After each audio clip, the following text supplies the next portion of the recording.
boa tarde aí para todos, né? Agradecer a presença de todos vocês aqui que vieram prestigiar o evento. Agradecer particularmente o pessoal aqui da SNH pela disposição do espaço e a acolhida, né? Muito generosa. E particularmente ao meu amigo Micael Lar, né? De tanto e tanto tempo, meu Deus do céu. Lembrando aqui, lembrou um pouco do que a gente fez e que foi fundamental para a minha opção de ser pesquisador. Já me conheceu como professor, mas ainda terminando o mestrado, e os projetos com a Fachhochschule da Alemanha foram fundamentais para que eu entrasse nesses assuntos, né, sobre eficiência energética. Esperando aqui o colega mudar aqui a tela ali para a apresentação. Enquanto isso, eu vou falando rapidamente aqui da nossa experiência lá no Paraná. Eu sou professor da Universidade Federal do Paraná, em Curitiba. A apresentação... Não, outra. A de baixo. Essa aí. Obrigado. Então, lá na UFPR, eu sou lotado no Departamento de Arquitetura e Urbanismo, né, nos cursos de graduação de arquitetura, e no programa de pós-graduação em Engenharia Civil, onde temos as pesquisas, a maior parte do que a gente vai apresentar aqui hoje, né? Falar sobre eficiência energética não é exatamente, vamos dizer, simples, né? E eu gosto de colocá-la no contexto da sustentabilidade das edificações, porque quando a gente está discutindo eficiência energética, a gente está, de uma certa forma, se remetendo a algum tipo de impacto ambiental.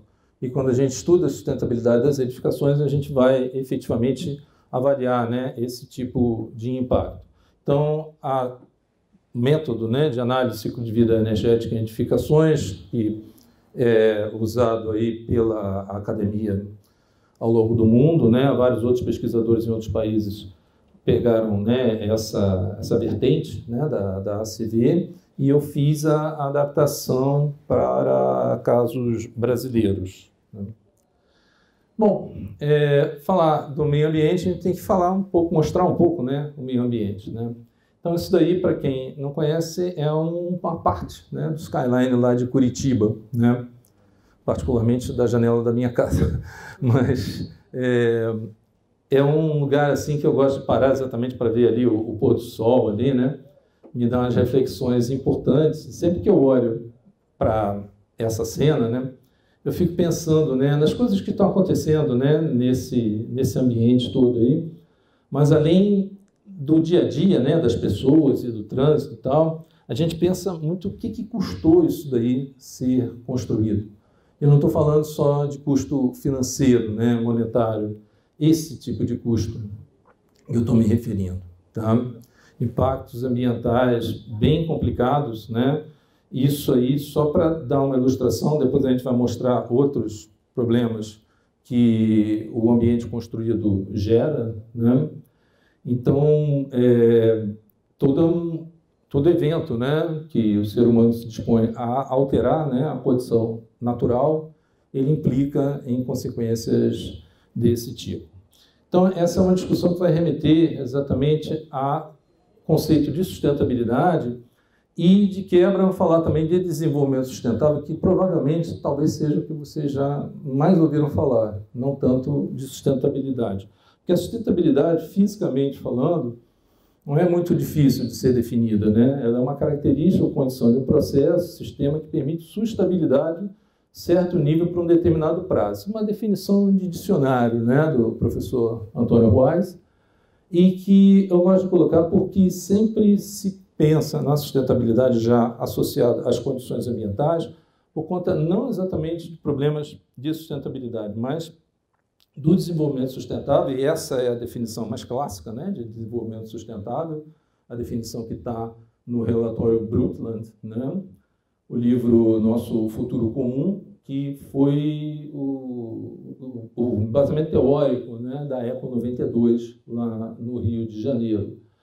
Agora, o desenvolvimento sustentável ele implica, né, avaliações um pouco mais cuidadosas desse tipo de declaração. Porque quando você está falando, por exemplo, sobre garantia de desenvolvimento econômico e social, a gente pode estar fazendo algumas perguntas, né, sobre isso daí, né? Que desenvolvimento econômico é esse, né, que está sendo colocado ali? Sempre lembrando que essa definição é uma definição de uma pesquisadora lá da Noruega, tá certo? Com uma visão um pouco mais focada nas questões daquela parte, né, do mundo. Evidentemente que há toda uma intenção de que todo mundo tivesse esse mesmo padrão, né, de desenvolvimento econômico, mas não é o que acontece, e muito menos do desenvolvimento social, né? Então, a gente está colocando, né, alguns questionamentos sobre essa definição para a gente tentar entender exatamente o que a gente quer estudar sobre sustentabilidade. Ainda pode se perguntar também que necessidades seriam essas, né? E de quem, né? Seriam necessidades nossas aqui no Brasil, necessidades dos norte-americanos ou necessidades dos africanos, né? Eu coloco nesse nível porque o planeta é um só, certo? Nós moramos no mesmo espaço e todas essas ações que a gente estava mostrando sobre impactos ambientais, elas têm uma escala planetária, né? Uma escala global. Aqui, para a gente mostrar como esse questionamento podem, digamos assim, levar a condições bem, né, limitadas, a gente pode fazer aqui uma simulação que eu chamei aqui, né, brincadeirinha, tá, por favor, socialismo energético, como se todo mundo pudesse ter a mesma quantidade de energia, né, produzida no mundo. Você pegasse todo o potencial de geração de energia no mundo e dividisse igualmente por todos os cidadãos. Cada um teria, né, a sua cota igualzinha de suprimento energético. Para a gente não ficaria muito ruim, a gente conseguiria subir aí uns 30%, aí, porque a gente está mais ou menos na média, né, do mundo. E se essa equalidade, né, fosse aplicada, a gente subiria um pouquinho mais. Mas realmente diferente ficaria a situação do povo africano, né? Eu peguei o exemplo aí do pessoal do Sudão, que aumentaria em 12 vezes a sua capacidade de consumir energia, né? Acho que talvez ele até ficasse em dúvida, né, em que fazer com tanta energia. O problema é que para fazer isso daí tem que acontecer isso. Então, os norte-americanos têm que reduzir em 5 vezes o seu padrão. Será que acontece isso? Não vai acontecer, evidentemente que não, né? Sim, não tenha dúvida. Da Europa também daria, né, umas 3, mais ou menos. Teria que reduzir em 3 vezes por aí. A questão é que não há uma prioridade correta na discussão sobre desenvolvimento sustentável. Há um tripé, né, originário aí da discussão do relatório Brundtland sobre desenvolvimento econômico, social e ambiental, né? E isso tende a ser estudado como um possível equilíbrio, né? Quando esse equilíbrio efetivamente não existe. Eu digo que isso é um tripé cambeta, né? Ele está sempre puxado para algum lado, dependendo de como você avalia. Efetivamente, na Europa tem se estudado bastante esse tipo de... tem feito, né, feita essa discussão, tem se tentado colocar não exatamente um tripé, mas um diagrama como esse daqui, em que as atividades econômicas teriam que ser precedidas das sociais e pelas ambientais, na medida em que, sem essas daí, uma não depende da outra, certo? Sem meio ambiente, sociedade não tem economia, sem meio ambiente não tem sociedade. Então, são condições em que, se a gente puder expandir, né, a análise de desenvolvimento sustentável, a gente vai ver que temos que ter algumas referências mais objetivas sobre como a gente impacta o meio ambiente. Então, por isso, essa discussão sobre desenvolvimento sustentável e sustentabilidade pode ser observadas que, na avaliação de sustentabilidade, você tem avaliação direta de impactos ambientais com indicadores objetivos e mais quantitativos, né? Então, não vamos falar hoje bastante de análise de ciclo de vida. A análise de ciclo de vida tende exatamente a colocar esses indicadores objetivos e com resultados quantitativos. Enquanto as avaliações sobre desenvolvimento sustentáveis têm uma visão mais antropocêntrica, né, com indicadores subjetivos mais qualitativos, né, representados, às vezes, em grande parte, nos sistemas de certificação. Mas vamos entrar um pouquinho na seara da eficiência energética, né? coloco essa definição, que é uma definição clássica também de eficiência energética na arquitetura e que consta nesse livro aí do professor Lamberts, que esteve aqui semana passada, então também faço a minha homenagem, né, ao Lamberts aí com a citação do livro dele sobre eficiência energética, mas há outras considerações que podem ser feitas sobre eficiência energética, né? Você pode colocar também que há uma tendência a que você faça programas de eficiência energética nas edificações dizendo respeito apenas ao consumo de energia elétrica operacional. Então, de um modo geral, as avaliações vão nesse sentido. Mas há aspectos sobre eficiência energética que são importantes também e que têm que ser observados em outro contexto, não só da operação da edificação. A questão da eficiência energética, ela vai também falar um pouco sobre o uso das nossas fontes, né, de energia, em que a gente tem que desdobrar, né, em outras fontes e excesso, às vezes, de produção de energia para satisfazer projetos que nem sempre são adequados, né, ao nosso perfil, principalmente de conforto ambiental. Então, umas considerações rápidas aí sobre eficiência energética, né, que seria a utilização racional, né, consistindo de modo eficiente a energia disponível para se obter um determinado resultado, seja de funcionamento, né, de uma atividade profissional ou da condição de conforto doméstico. Os processos energeticamente eficientes permitem realizar trabalhos semelhantes com menor uso de energia. Então, você tem uma reflexão sobre como você adequar, né, a geração de energia àquilo que você efetivamente precisa, né? Hoje em dia, por conta da queda, né, de preços dos sistemas de geração de energia fotovoltaica, você já pode questionar o uso daquele aquecimento de água clássico, né, por placas solares, que eram sistemas que tinham, às vezes, um rendimento muito baixo, né, e só se justificavam porque, efetivamente, a energia elétrica ficava muito cara para fazer, né, a alternativa àquelas placas. E hoje em dia você já pode, instalando sistemas fotovoltaicos a custo um pouco mais acessível, ter, né, aquecedores elétricos ou até, né, torneiras, chuveiros elétricos com um impacto ambiental menor do que você teria com aquele sistema da placa tradicional de aquecimento de água. O Brasil tem uma oferta de energia interessante entre fontes fósseis e renováveis, porque essa é uma discussão que remete à sustentabilidade, né? A gente entender o que essa energia efetivamente gera de impactos, tá? Então, entre fontes fósseis e renováveis, a gente tem esse equilíbrio aí aproximado, tá? É claro, um pouquinho mais de fósseis em função da nossa opção preferencial pelas rodovias, né? Se a gente tivesse um pouquinho mais de equilíbrio, talvez isso pudesse ficar menor. E esse consumo, né, desregulado, né, principalmente de fontes fósseis, vão gerar impactos ambientais que aumentam a possibilidade de eventos extremos com prejuízos financeiros e sociais muito grandes. E aí vamos dar outras cores ali, aqueles impactos que eu mostrei lá no início, né, que além daquelas três situações, a gente tem problemas dessa natureza, tá? Por conta do uso indiscriminado de fontes energéticas. Então, quando a gente tenta, né, estudar eficiência energética, a gente, de alguma forma, tenta evitar esse nível de consequências aí. Em função do tempo, eu não vou discutir cada uma delas, tá? Mas acho que está bastante claro aí nas fotos.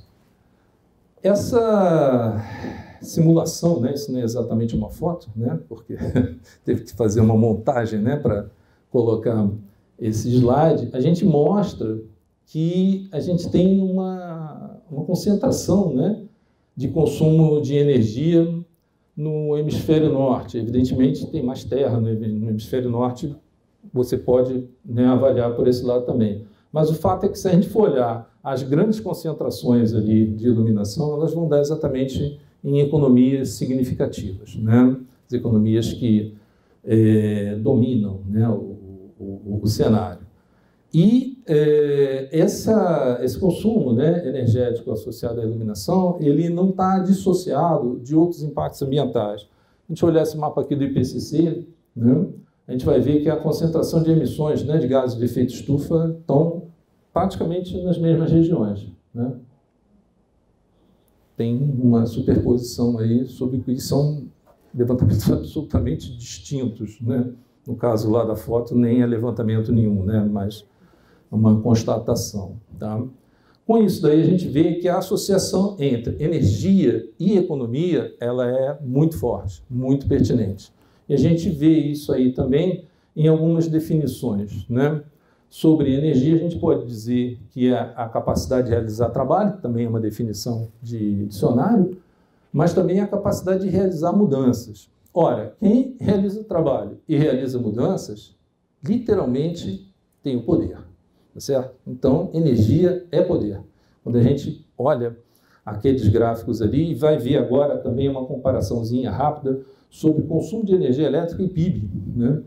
Os países que mais consomem energia elétrica, né, esses 10 aí, são praticamente os mesmos 10 mais ricos do mundo, com pequenas diferenças, alguma ordem aí, né, troca uma posição pela outra, né, mas são os mesmos atores, né? Chamando a atenção aqui só para esse número de que você tem... Cadê a luz aqui? Está embaixo, está em cima? Está aqui, né? Não, ixi, apaguei. Onde é que está a luz aqui? Bom, não, mas vou mostrar aqui direto aqui, né? Que você tem o resto do mundo com 30% só de consumo de energia. Esses 10 primeiros atores aí gastam 70% de toda a energia do mundo, né? Tá, entrando, isso aí, as fontes, evidentemente, né? Do Instituto, da Agência Internacional de Energia, do FMI.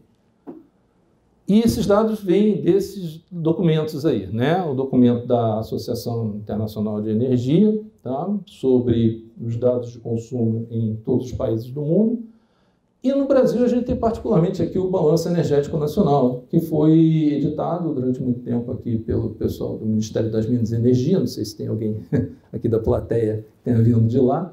Hoje em dia está sob a responsabilidade da empresa de pesquisa energética, né? E o balanço, ele faz exatamente esse levantamento do que a gente consome e como que a gente produz, né? Esse gráfico aí mostra a geração e consumo de energia como um todo, tá? Não só exatamente de energia elétrica. Então, quando a gente olha aquele número sobre fontes fósseis e fontes renováveis, vem exatamente desse gráfico aí, tá? Então, à esquerda em azul as fontes e à direita os setores que consomem energia. Interessante ver que, em relação às energias como um todo, a gente tem uma participação do setor da construção civil razoável, mas isso vai ficar mais evidente no consumo de energia elétrica. Esses gráficos, eles trazem uns dados interessantes, aí, a gente poderia ficar bastante tempo refletindo sobre isso, mas uma questão importante sobre a eficiência energética é o aproveitamento da própria energia, certo? Então, se a gente for olhar aqui os principais setores, a gente tem o setor industrial, transportes, o setor energético e residencial. Mas o quinto setor que mais consome energia, na verdade, são as perdas, né? Então, a gente tem aí 8,3% de todos os processos, né, de geração de energia em perdas, né?